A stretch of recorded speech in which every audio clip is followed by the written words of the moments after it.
দেখো বেসন আর চালের গুঁড়ো ভিজিয়ে রেখেছি। আর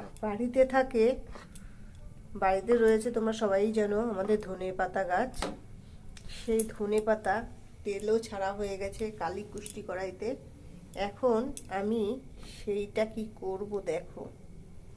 আজকে ভেবেছি চপ বানাবো সন্ধ্যার সময়, তার হলো না, ইচ্ছা ছিল, উপায় ছিল না। তার জন্য এখন সেই চপটা ছেড়ে দেব, তোমাদের এই রাতেই করে খাওয়ানো দেখাবো।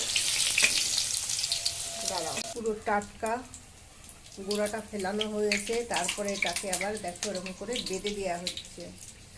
বেঁধে এই দেখো সেই ডিজাইন চপ দেখতে পেরেছো।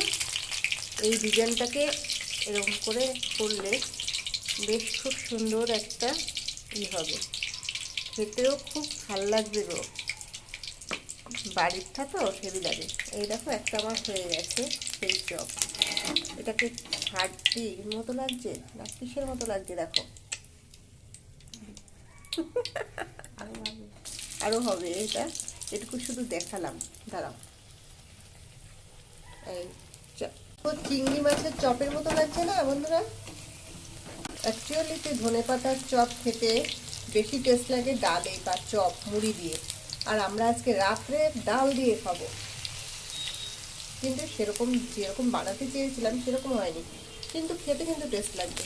চালের গুঁড়ো দেওয়া হয়েছে যে কর্মরে। আমরা বাড়িতে ট্রাই করে দেখবে, চালের গুঁড়ো দিয়ে করেছি, কি সুন্দর টেস্ট। এই দাগ ভেঙে যাবে, দেখেছো আওয়াজ?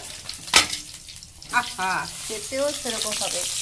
চিংড়ি মাছ সেরকম লাগছে না, বাঁকাই করেছি যেন চিংড়ি মাছের মতো দেখতে।